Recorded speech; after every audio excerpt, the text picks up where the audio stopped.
hello. That's very good. So my name is Nicolina. I'm 25 years old and I'm from, you can change the picture, from Gothenburg on the Swedish west coast. So here's a picture with a lot of pictures from the city where I live, and yeah, it's very close to the sea and it's the second biggest city in Sweden with about 500,000 people. So yeah, it's nice. I've lived there my whole life and I will continue to live there, I think. Should we change? Yeah, so I think here's a picture from me doing judo. Judo is my sport, and I don't know if you all know what judo is, but it's a Japanese sport with little bit like wrestling, but more throwing and standing up things. Yeah, it's very fun, and I've done it since I was 4 years old. Now I'm 25, so it's 21 years, so it's a long time. And I train a lot and I compete a lot. So here's a picture from Japan where I competed against a Japanese visual impaired girl. I forgot to say that, but I'm blind. So yeah, I can see a little bit light and dark. That's it. Should we look at the video? Yeah, I have a short video with, yeah, they did it before Rio, and it's some pictures with me and my training partner Alice when we're doing judo, and our coach Fabio.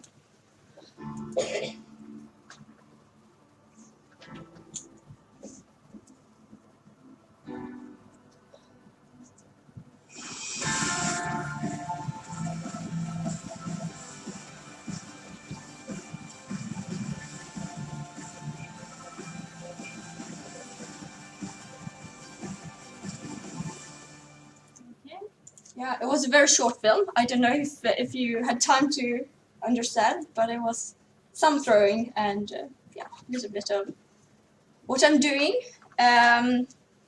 Yeah, we have, I think, some. Then it's parasport. Yeah, parasport. So Sweden, we have the parasport, which is the sport for people with disabilities in a parasport federation.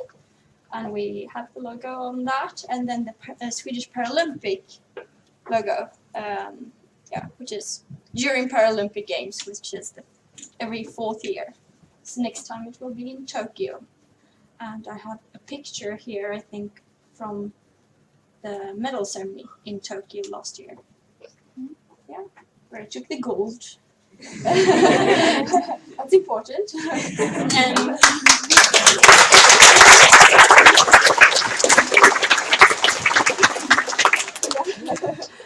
yeah, should we continue?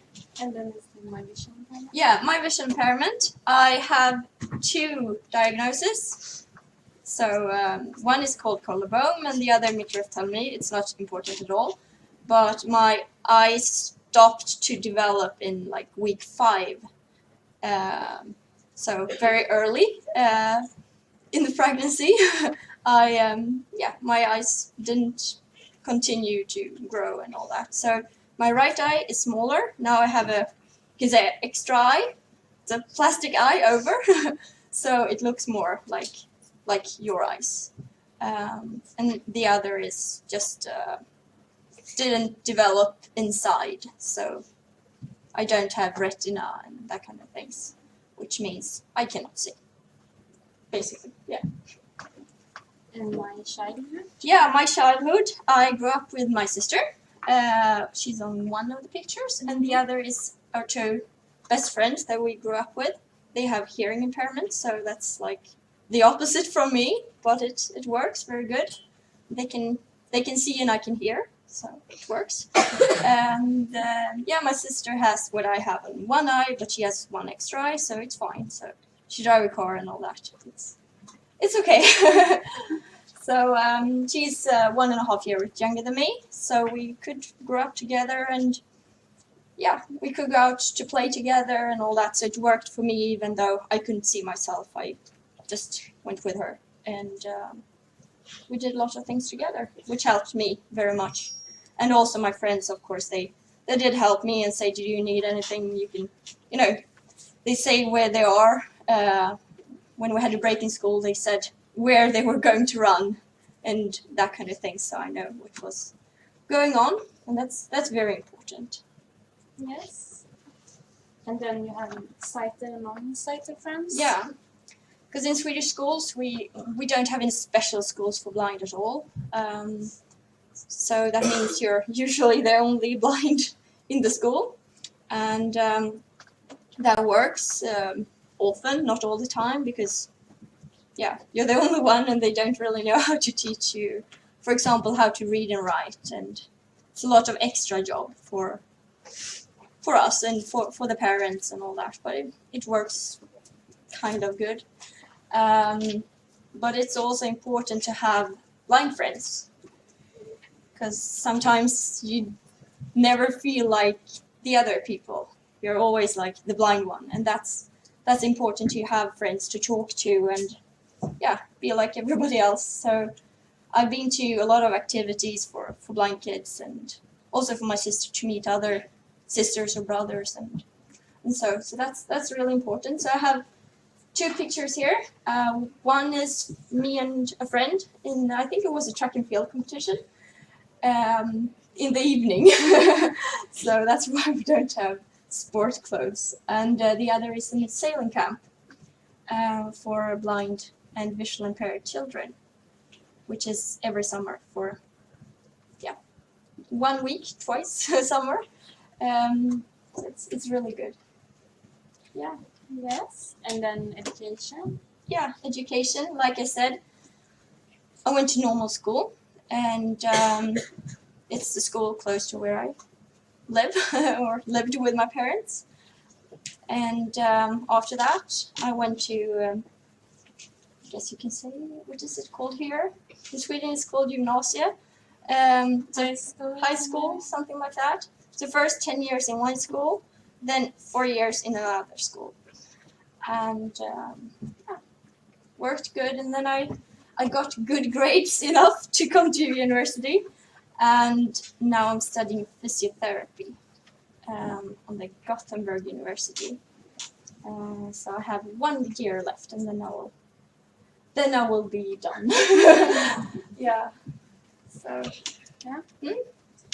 And then it's the physiotherapy slide. Yeah, physiotherapy slide. This is a lot of things written, so maybe Christina can say, and I can. It's first the semesters, how you do each semester. Yeah, because I'm doing my sport, which takes a lot of time because I'm abroad a lot in competitions and training camps, and it takes so much extra time, and I need to go to all my trainings, and I often have like 9 practices a week, and that takes so much time.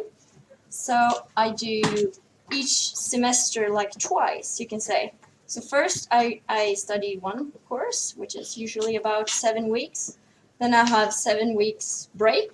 Then that I try to do what I didn't succeed to do in the 7 first weeks. And then it's, next thing. So I do everything double time. It's very confusing, and I'm the only one who do that, so no one really understand, and not even at my university. So I get all the lists and everything, oral information 2 or 3 times because they don't never know what class I'm in. So, but it works, and next Christmas I will be hopefully ready, but I'm not sure. We'll see how long time it takes. Yeah. And that's a bit about the challenges that everything. Yeah, it's a lot of challenges because I don't know the other in my class because I meet so much new people and change at least every half year. So there's always a lot of new people. Some other challenges, of course, because I'm the only blind student and I'm the first blind at my university doing physiotherapy. So we don't always know how to do things like, for you who are studying physiotherapy, there's running, what do you say, analysis? Yeah, analysis about how a patient is running. That can be very difficult if you cannot see them.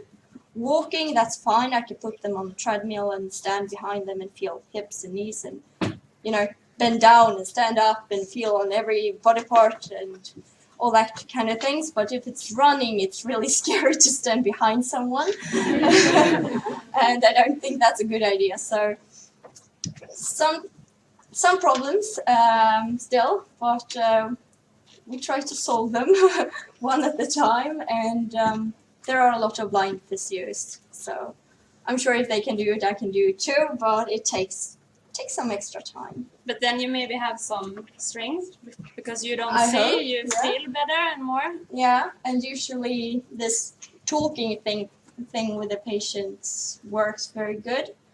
A lot of people have said that they feel more comfortable talking to me because I have something, disability myself, and very often the physiotherapy is like the normal, perfect person, and sometimes it can be easier to talk to me because I understand that it can be difficult sometimes, and some people don't like to take off their clothes in front of people because I cannot see them, they don't feel that bad, so that's also a good thing.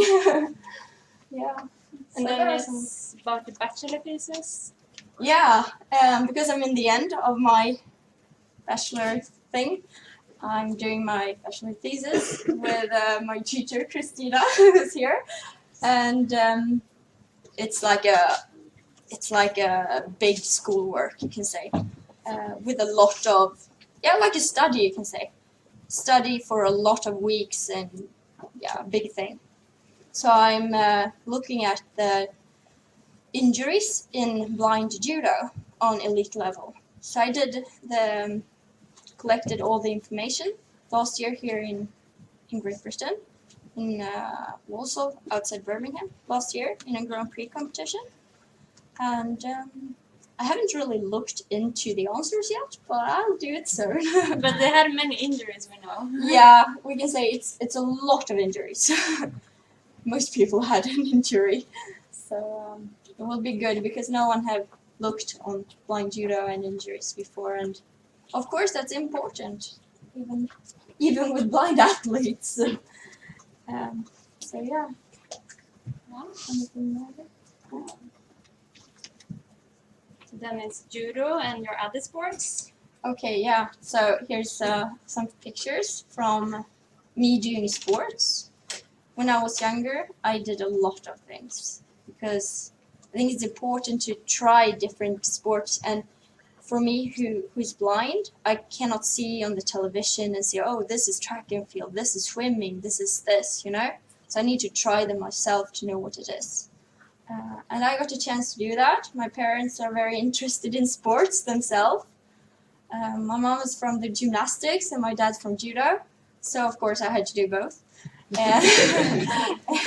But gymnastics was very difficult because, when you're jumping on this trampoline thing, running and then find it and that kind of things, being blind is really complicated. So I did that for some time, but it didn't go very well. But track and field went good. Picture where I'm doing high jump. Then I take I don't do track and field anymore, but then I took two steps instead of running towards this thing where I was going to jump. Yeah, and then I have a picture from goalball, which is a team sport for blind and visually impaired people. So you have a ball and you have a team, and you try to make goal on the other team, and that was fun, especially because then I could meet other blind and visually impaired friends, and that was really good. But then, like I said, I did judo from the age of 4 because of my dad, of course. So yeah, and I did all these sports like once a week or something. And then when I was 15, I went to a camp with other blind teenagers from Europe. And then I realized I wasn't bad at judo because I had always trained with sighted until then. And I realized, I can actually do this and I'm not terribly bad. And yeah, this might be something for me. and then I decided to train more and compete a little bit more. And 2007, I became in the national team, and I've been there ever since. Yeah. Then it's a picture about judo. Yeah, a lot of judo pictures from judo matches, and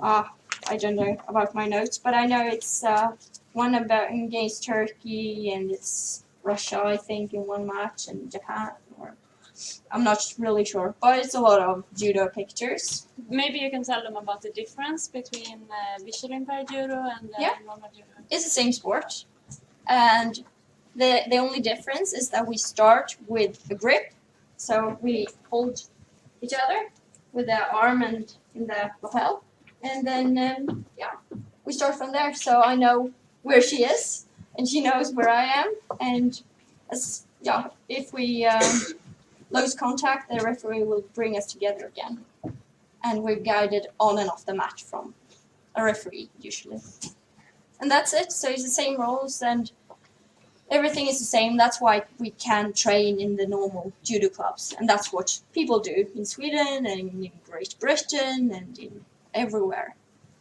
and that's good. So, yeah. Mm-hmm. And how I train. Yeah, here we have a picture with me and one of my training partners and guides, Michaela, and we are doing a warm-up out running. If I'm running, I need to do it with somebody, so I hold to like in her arm, or sometimes we have something between us we can hold on to. Because it's bad idea if I run myself, and then I have a guide, and so you can say if I train judo, if I train at the gym, if I train running, I always need a guide. That's a big difference from me being blind and a sighted athlete. So I always need someone with me. And when I was younger, it was very often my friends or my sister who came to help. And when I became older and needed more like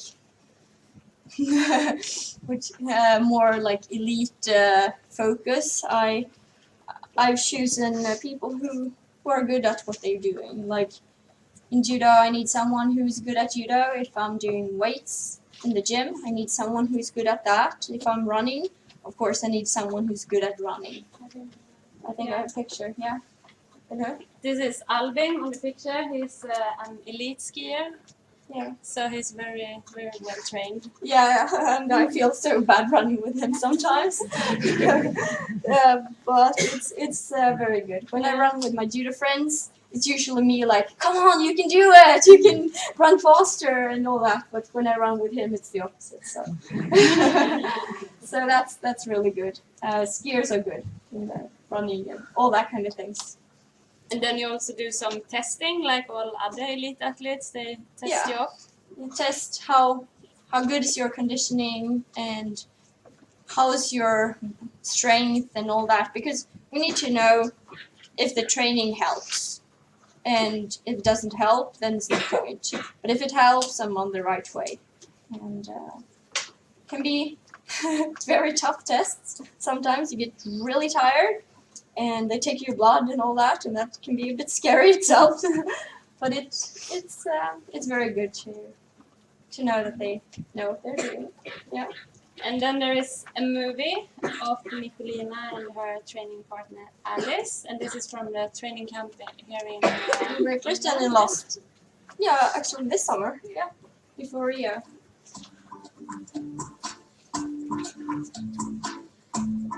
And that was just before the Paralympics. Exactly, the last camp before the Paralympic Games. So it was me and the Paralympic Great Britain team and a lot of elite sighted judo players.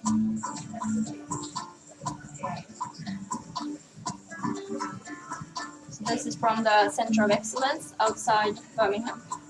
And it's a super big judo center.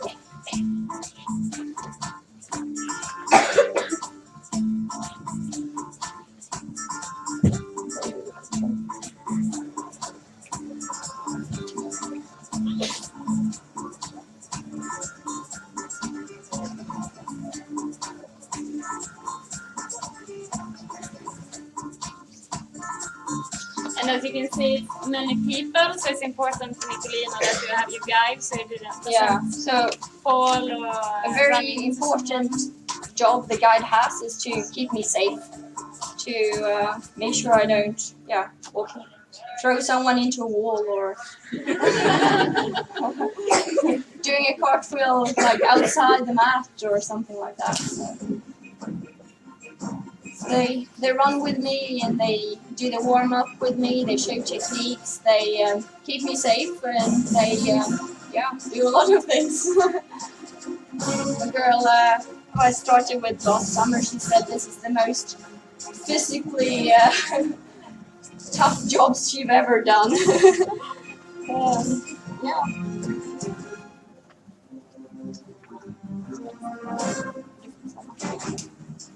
And here you were running outside as well? Yeah, with a guide.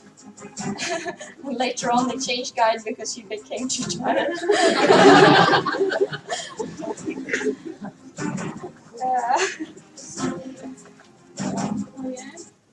Okay. Now, let's try it. I think I know where I am. Then we have a picture of competitions and training camps around the world. Yeah. One of the most fun things with judo is that I get to travel a lot and meet so much friends.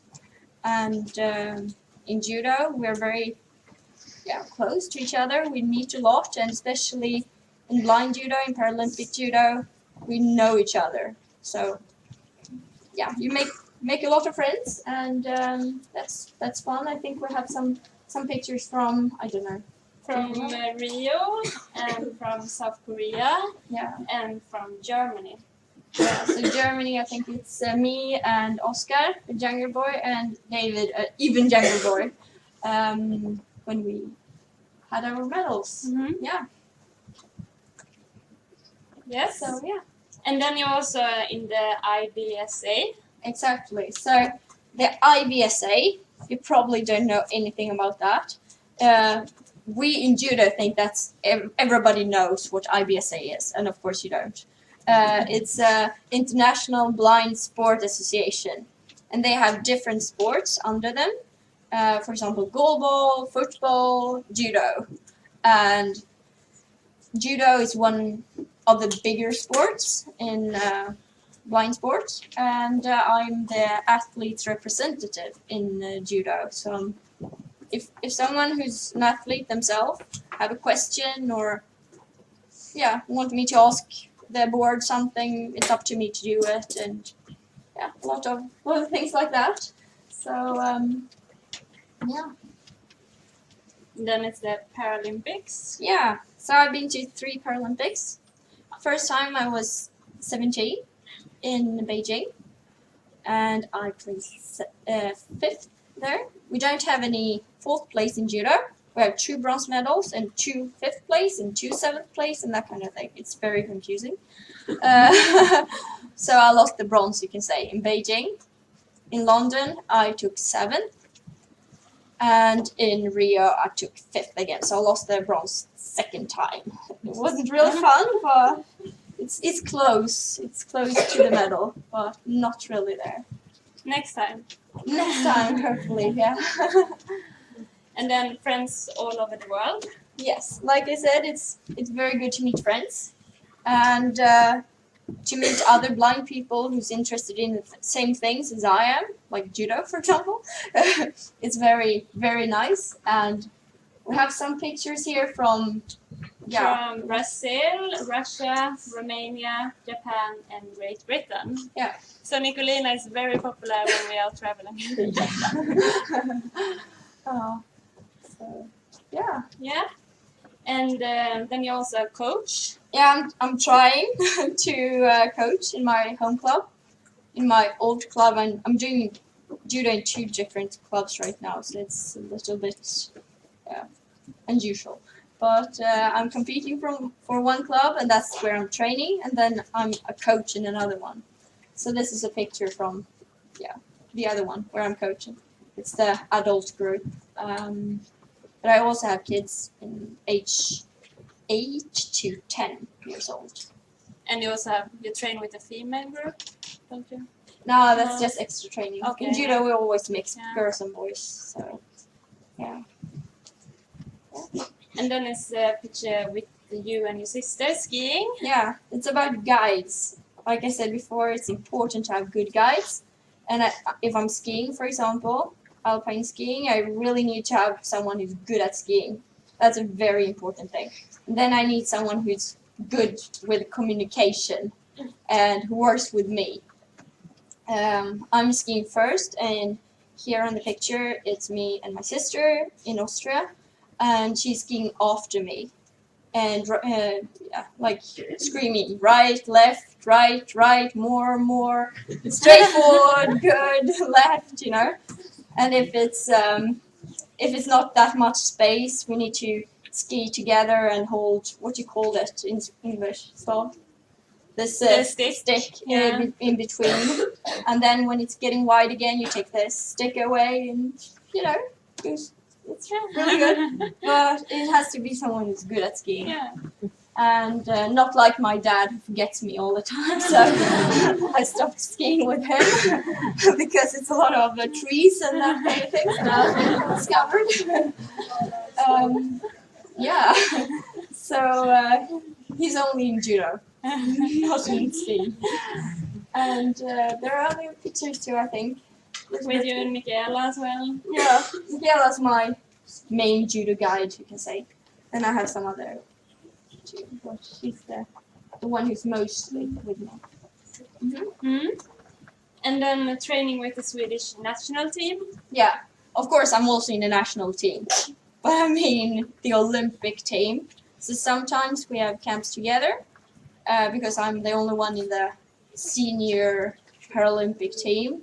It's me and them. So yeah, we have one picture with me and the Olympic girl. She's so much taller, but we're still in the same weight category, which is a bit weird. But she's tall and very good and very nice. And then it's also a picture with the whole team and me and Michaela.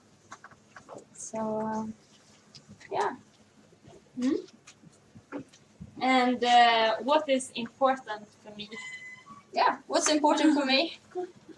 To decide what I would like to do with my hours, train, for example, or during my studies. And for me, it's important that it's up to me to decide what I would like to do and not other people to decide, especially if you have a disability, it's a lot of people involved. And I try to be as independent as possible. And when I need help, it should be when I feel I need it. Mm-hmm. Yeah. And focus. Yeah. If you're doing sport, it's important to be focused on what you're doing, not think about everything else in the world. During a fight, for example, that's really bad. And if you're studying, you always also need to know where's my goal. So because I'm doing both, I need to be super focused and know, like, okay, now I'll go to training in 1.5 hours and I need to study now, and then I need to study afterwards and that kind of things. And it's a lot of planning. If I need help buying food, for example, I need to put that in a schedule and book someone in for that. And you need to be focused so everything works. I'm very well organized, and I try to. It's not always easy, but it works usually. Yeah. Yeah. So it's a picture from a competition. Yeah. And then it's the last picture from England. Yeah, it's you see, it's a British judo lion in the middle. Can you see that? It has a British belt, and that was from the Grand Prix in the summer. So it's me and Christina and Oscar and our 17-year-old, and my training partner, and the lion Dimit. Yes. Yeah. That broke his neck. The Romanian boy broke his neck afterwards, so that was his last picture actually. Yeah. So I have my Instagram and all that. If you would like to follow me, of course, you're welcome to do that. And my blog is studenicolina.blogspot.com.